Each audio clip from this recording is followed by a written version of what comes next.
کہتے ہیں ایک چینی بڑھیا کے گھر میں پانی کے 2 مٹکے تھے جنہیں وہ روزانہ ایک لکڑی پر باندھ کر اپنے کندھے پر رکھتی اور نہر سے پانی بھر کر اپنے گھر لاتی۔ ان 2 مٹکوں میں سے ایک تو ٹھیک تھا مگر دوسرا کچھ ٹوٹا ہوا۔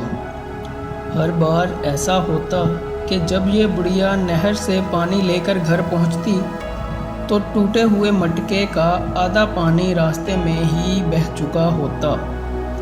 جبکہ دوسرا مٹکا پورا بھرا ہوا گھر پہنچتا۔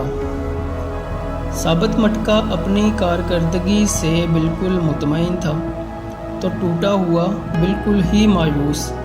حتیٰ کہ وہ تو اپنی ذات سے بھی نفرت کرنے لگا تھا کہ آخر کیوں کر وہ اپنے فرائض کو اس انداز میں پورا نہیں کر پاتا جس کی اس سے توقع کی جاتی ہے۔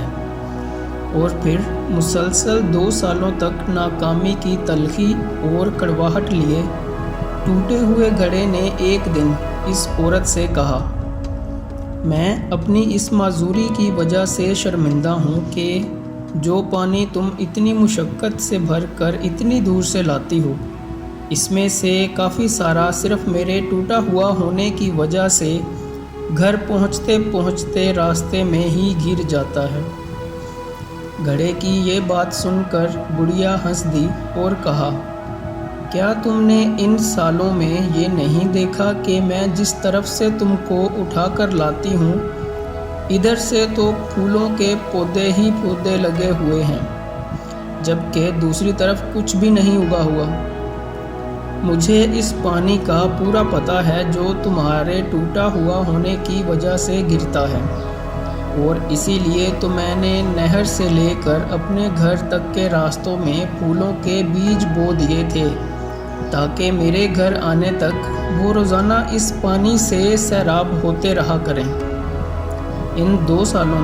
میں نے کئی بار ان پھولوں سے خوبصورت گلدستے بنا کر اپنے گھر کو سجایا اور مہکایا۔ اگر تم میرے پاس نہ ہوتے تو میں اس بہار کو دیکھ ہی نہ پاتی جو تمہارے دم سے مجھے نظر آتی ہے۔ یاد رکھیے کہ ہم میں سے ہر شخص میں کوئی نہ کوئی خامی ہوتی ہے، لیکن ہماری یہی خامیاں، معذوریاں اور ایسا ٹوٹا ہوا ہونا ایک دوسرے کے لیے عجیب اور پرتاثیر قسم کے تعلقات بناتا ہے۔ ہم پر واجب ہے کہ ہم ایک دوسرے کو ان کی خامیوں کے ساتھ ہی قبول کریں۔ ہمیں ایک دوسرے کی ان خوبیوں کو اجاگر کرنا ہے جو اپنی خامیوں اور معذوریوں کی خجالت کے بوجھ میں دب کر نہیں دکھا پاتے۔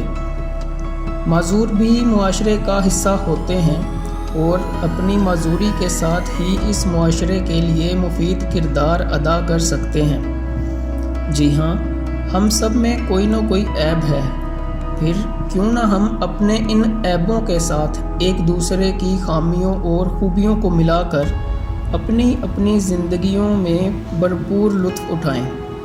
ہمیں ایک دوسرے کو اس طرح قبول کرنا ہے کہ ہماری خوبیاں ہماری خامیوں پر پردہ ڈال رہی ہوں۔